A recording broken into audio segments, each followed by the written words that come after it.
Hello, Internet people. I'm back with you today because I wanted to do a quick video to cover the setup process for the syringe method. There's a lot of really good videos about how to do the bag drip method and how to set up that process for SubQ fluids, but there's not really anything out there that I've seen that's very good at covering the syringe method. And since it's my favorite method, I wanted to teach you. So the first thing you need to do before you get started is you need to know what supplies you're going to require for doing this process.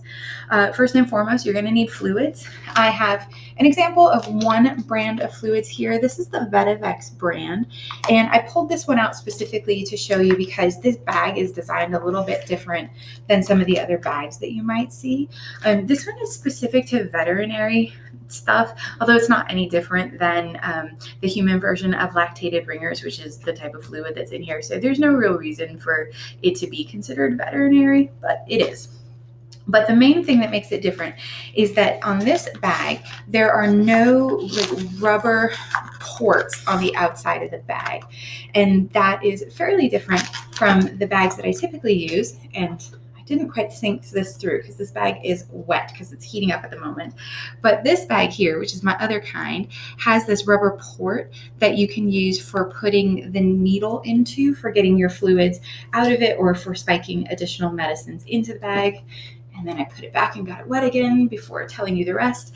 And then it has this plug at the end here that you could just pull this off to stick a spike in for an IV line if you were going to do the drip method.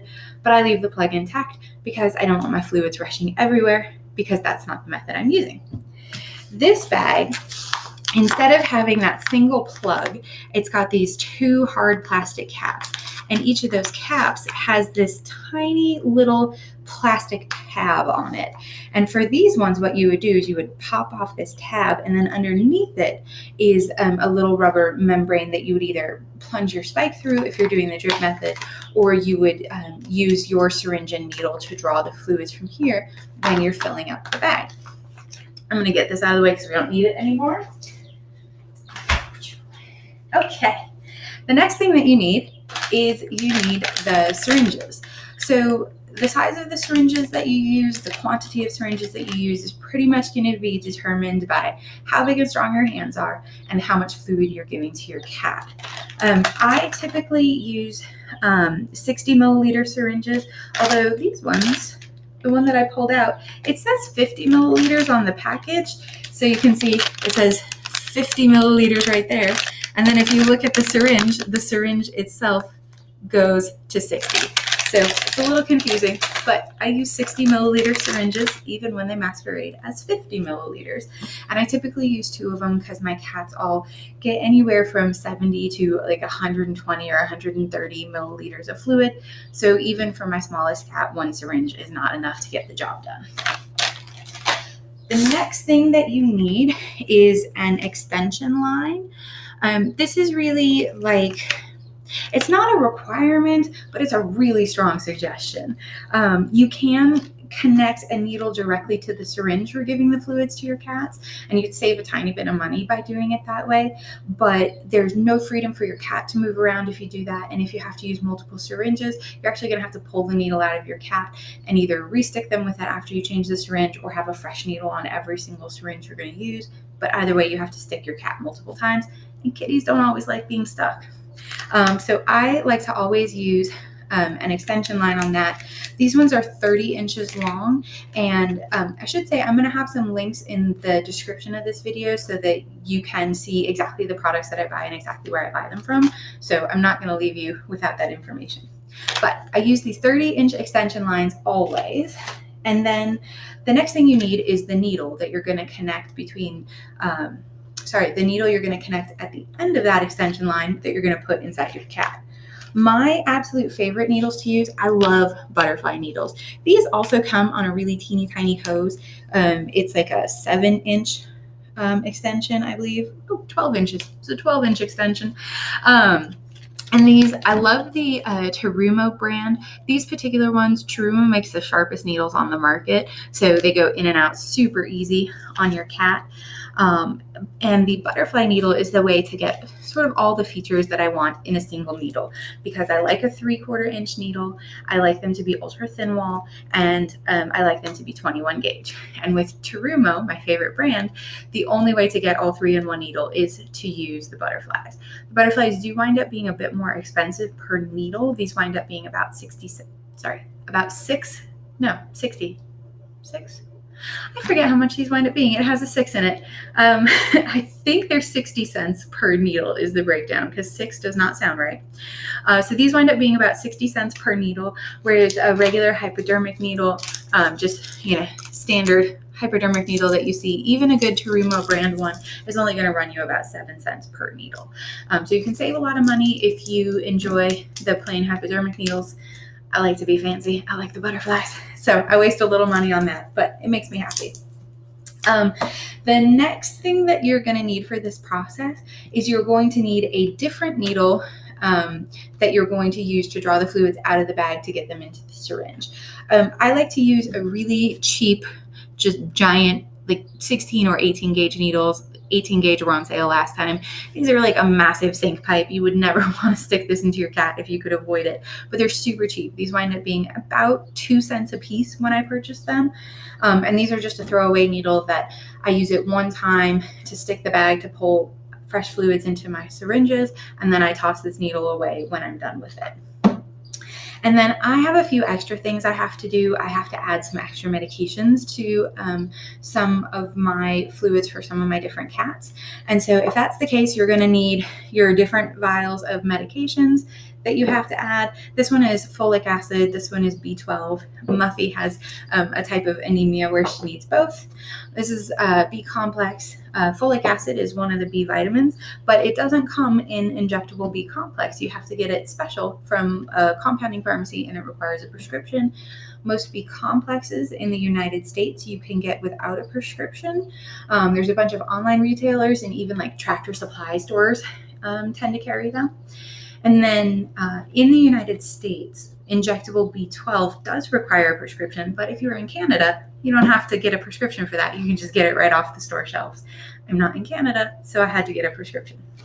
But to get those into my syringe, the other thing that I need is the appropriate needles to draw them out of the vial, or syringe and needle combo, to draw them out of the vial to put them into my other syringes. And I have to use 2 different sizes. I have to use a teeny tiny insulin syringe because the dose that Muffy gets of the folic acid is so teeny tiny that I can't even reliably measure it with a single 1 cc syringe.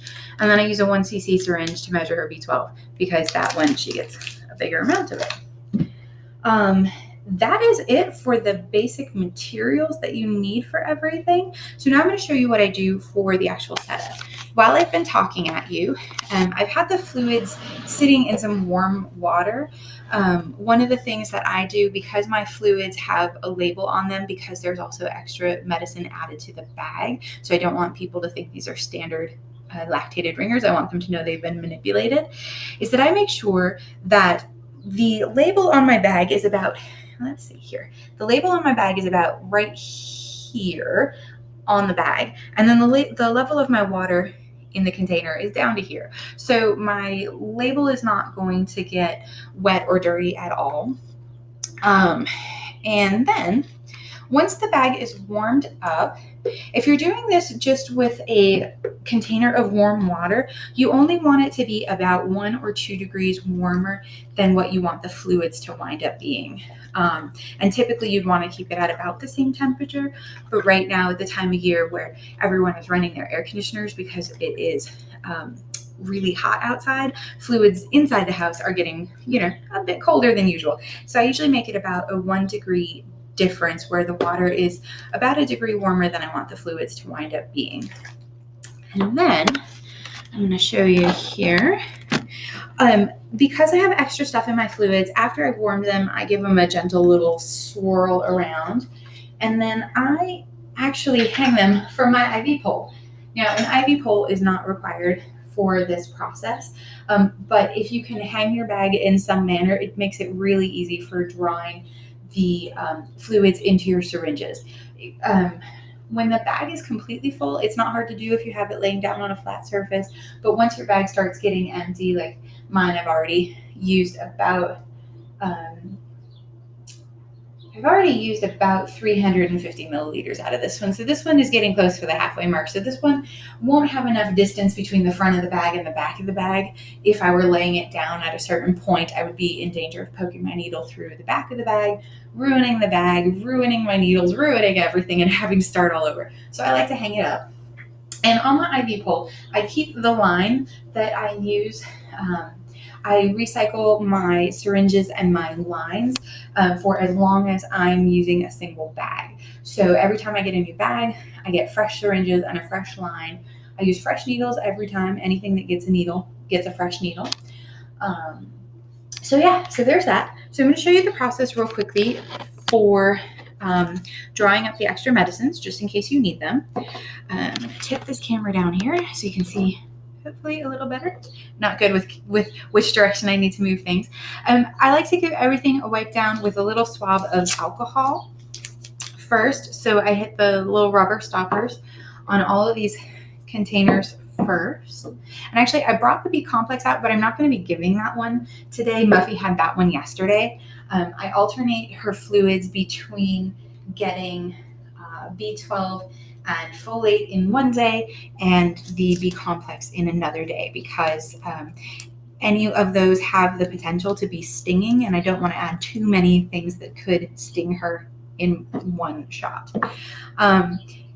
If you are cleaning the tops of these, don't blow on them to dry them off with your mouth, because if you blow air from your mouth onto the top of them, you're going to be contaminating them again. But if you need them to dry a little faster, you can just wave some air over them with your hands. Sorry about that. And so while those are finishing drying, I'm going to get ready to drop the medicines. So for insulin syringes, if you've never used them before, that's what this is, a little U30 insulin syringe, which means that this entire syringe is 0.3 cc's. So it would take 3 of these syringes to hold the same volume as one of these syringes. So these ones, they come with a little protective cap on the plunger, and then they come with a protective cap on the needle. And what I like to do with these, because the plunger inside the syringe tends to stick a bit, while I still have the cap on the needle, I will pull the plunger back, and then push it forward, just to get rid of that little bit of like sticking that it does the very first time you go to pull on it. So now that it doesn't stick anymore and I can pull it really easily, I'm going to draw back on the syringe up to the amount that I'm going to be filling it with liquid. With these bottles, because they're airtight, you have to put as much air into them as you're going to take liquid out of them. Otherwise, you're going to create a vacuum on the inside of the bottle and you're not going to be able to get your medicine out. Sometimes it can take a few days to get to that point, or a few weeks, but eventually you're going to get to the point where you can't get any medicine out until you start putting air in. So I just like to do it as I go. So then I'm going to uncap my needle, and I am going to, I just tip this bottle up. The trick to these kinds of bottles is that you want to aim as close to the center as possible when you go to put your needle in, because the center is going to have the thinnest rubber on it. So it doesn't matter for me because I'm not going to be poking this needle into my cat. But if you are pulling like insulin out of a vial and you have to reuse this needle to stick someone or something, you're going to want that needle to be as sharp as possible. So just sort of aim for the center. I like to use my pinky here as a balance, but just stick your needle in, and then I tip the vial up, push in, push in the air that you had drawn into the syringe. And then I like to overfill the syringe when I pull the plunger down. So go further down than the amount of liquid I actually need, because that will let me push everything back up to the point that I do want it. And then I can get rid of any air bubbles that I may have brought in. So then I am done with this guy, but I need to recap this needle again to keep it sterile. Because even though it's not going into a cat, I still don't want to get it dirty. And then I'm going to repeat that same basic process with my B12. And as I do the setup, I like to make sure that I'm not getting the tip of the syringe or the cover of the needle dirty. So I like to hold everything where the trash is going to wind up in one hand. Put that guy together. And then I did this backwards because I didn't draw the air first, but pretend that I did it the way I told you to do it the first time. But same process is I'm going to shoot the air back into the vial, and then I'm going to pull out the amount that I need of B12 out. Now, if you'll notice, I have a little air bubble here at the top. Because I don't have to be super exact with this one, I can like way overfill and go down and then go up until I get there, or I can just like pull down a little bit further than what I need to account for what the air bubble is. This one has a lot less risk if I accidentally give Muffy like a half a drop too much or a half a drop too little. So I'm not too worried about that one. But any other medicine or any other vitamin, I would be like super careful about not getting any air bubbles or anything into them. So the next thing I need is my syringes that I am reusing, because I'm not going to open up the packaged syringe that I showed you. So I've got my 2 syringes that I've been using. And then I've got my drawing needle. So I'm going to crack this open. This one has a plastic cover on the back of the needle that comes off, and then the needle itself is still safely contained in a cap. So just twist this on here and then pull the cap straight off. And then for this one, I don't have to draw back on the needle to put any air into the bag. I just have to stick the needle in and then just start pulling. Now, one thing you'll want to do with this is you'll want to kind of go at the speed that feels natural. Like you're not going to be putting too much pressure on the plunger to pull it back. If you like really crank this thing back, let me see here, let me crank it back a little bit more. You're creating a lot of turbulence inside the syringe, and you can get a lot of air bubbles in there. And that's not entirely a problem, because as soon as I finish filling this, I'll show you the trick for getting rid of those. But it's something that you do want to avoid as much as possible, partly because I have learned over time that the syringes fill at the same speed for the most part, or you don't save any time really, but you put a whole lot of extra energy into it if you go too quickly. So now I've got this syringe filled, but you can see there's some pretty giant air bubbles in there. So what I do is I pull back on the plunger to create one big air bubble, and then just sort of gently rock that air bubble through the syringe, and you're going to pick up all the teeny tiny bubbles and make it into one giant bubble, and then you can just shoot that bubble out the top. So now I have no big bubble, no little bubbles, everything's golden. And then I need to repeat that process with my second syringe here. One other thing to know if you're doing the syringe method is that the line that you're going to connect to the syringes does take a small amount of fluid to fill it up. So if your cat needs 50 milliliters of fluid, don't fill your syringe directly to 50. Fill it to typically 55 or even 60, so that you'll have enough fluid to run through and prime your line, so that you can be sure that you get any air bubbles out, and so that you only have warm fluids in your line. So now this syringe, I'm going to add the medications to it that Muffy's going to be getting. So in this case, I also need to create an air bubble at the top, but this one is for a different purpose. This one is making room for more liquid. So the way to add extra medicines is you just take your other syringe, uncap the needle, and then you're going to aim the needle into the hole in the syringe and then just shoot the medicine in. Ordinarily, I would say don't shoot the medicine too fast unless you know how to take the air bubbles out of the syringe, because you do create tiny air bubbles.